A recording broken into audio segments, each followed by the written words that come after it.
नमस्कार दोस्तों, स्वागत है आपका लर्न विद अंजू में, जहां मिलती हैं परीक्षा से जुड़ी हर जरूरी जानकारी सबसे पहले और सबसे सटीक। अगर आप किसी भी सरकारी नौकरी की तैयारी कर रहे हैं तो यह चैनल आपके लिए है। आज हम बात करेंगे एक बहुत ही अहम अपडेट के बारे में, तो वीडियो को अंत तक जरूर देखें और अगर चैनल पर नए हैं तो सब्सक्राइब कर लें ताकि कोई भी अपडेट आपसे छूट न जाए। तो 28 जुलाई से LT ग्रेड के लिए आवेदन की प्रक्रिया स्टार्ट हो रही है। कुल मिलाकर के जो पदों की संख्या है उसमें पुरुष वर्ग को मिल रहे हैं 4,860 पद और महिला वर्ग को 2,525 पद, और जो दिव्यांग हैं उनके लिए 81 मतलब 81 पद यहाँ पर रिजर्व किए गए हैं। अभ्यर्थी यहाँ पर विषय रिक्त पदों का ब्यौरा जान सकते हैं। तो यहाँ पर जो अधियाचन प्राप्त हुआ है उसमें सर्वाधिक जो पद हैं वो विज्ञान विषय के लिए है।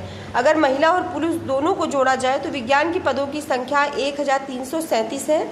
इसके अलावा गणित, कंप्यूटर, हिंदी और अंग्रेजी विषयों में भी बम्पर पद आ रहे हैं।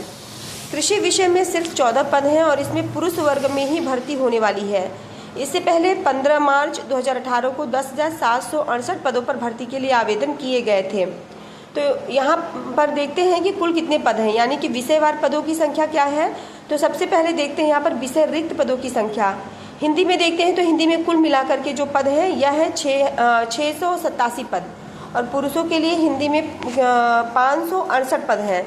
महिलाओं के लिए 119 पद, अंग्रेजी में कुल 653 पद पुरुष के लिए हैं, 540 महिला के लिए 113 पद हैं।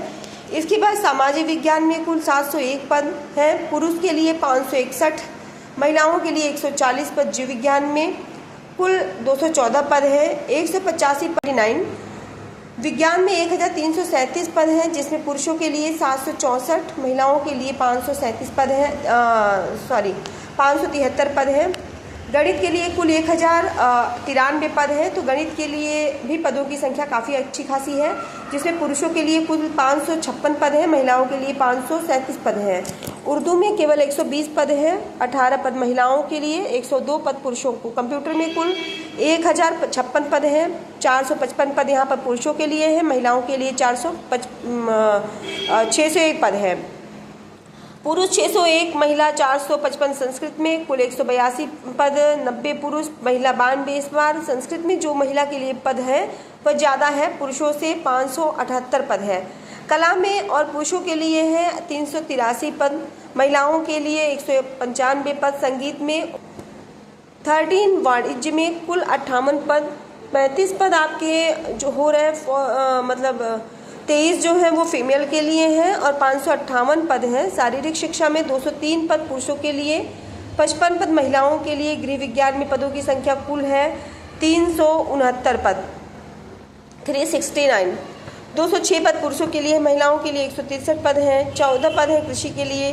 तो ये सारे पद हैं जो पुरुषों के लिए हैं। इस प्रकार से देखा जाए तो 4,807 पद बन रहे हैं, 60 पद बन रहे हैं मेल के लिए और 2,525 पद बन रहे हैं फीमेल के लिए। तो आवेदन जो है शुरू होने वाले हैं। और रही बात एलिजिबिलिटी की, तो योग्यता की, तो सारी बातें ऑलरेडी हम आपको डिस्कस कर चुके हैं। 40 साल रखी गई है और जो लोग रिजर्व कैटेगरी से आएंगे उनको लगभग, जैसे कि SC, ST, OBC या फिर उत्तर प्रदेश राज्य कर्मी है तो 5 साल की छूट मिलने वाली है। 45 साल तक दिव्यांगों को भी यहाँ पर छूट मिलती है। तो इस प्रकार से जो छूट है उसको पाने के बाद जो उम्र है 45 और कुछ मामले में तो इससे भी ज़्यादा उम्र के अभ्यर्थी जो है आवेदन कर पाएंगे। लेकिन फ्रेंड्स, यहाँ पे एक बड़ा सवाल उठता है।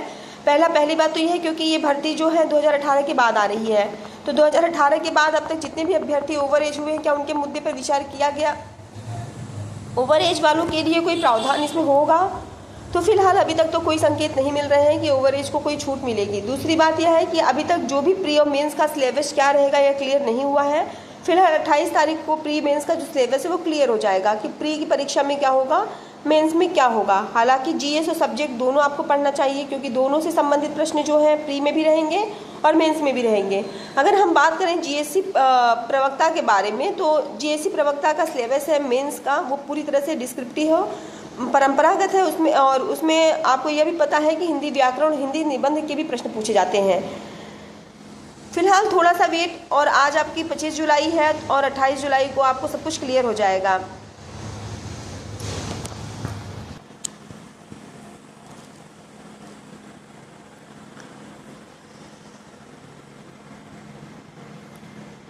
कल आयोग के द्वारा एक विज्ञप्ति जारी की गई थी। इस विज्ञप्ति में पहला यह कहा गया कि टीजीटी की जो एग्ज़ाम डेट है 1 सप्ताह के अंदर घोषित कर दी जाएगी। दूसरी बात यह कही गई थी कि सहायक आचार्य की जो परीक्षाएं हो चुकी है, तो इसका जो मूल्यांकन संबंधित कार्य है 28 जुलाई से स्टार्ट हो जाएगा। तीसरी बात कही गई है कि जो ई अध्याचन का प्रारूप है यह क्लियर कर दिया गया है।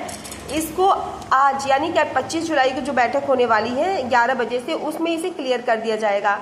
अध्याचन क्लियर हो जाएगा तो नई भर्तियों का रास्ता जो है वो खुल जाएगा, और माना जा रहा है कि 3 भर्तियां हो सकेंगी, और यूपी टीईटी के लिए भी प्रक्रिया स्टार्ट करने के बारे में इसमें बात कही गई है।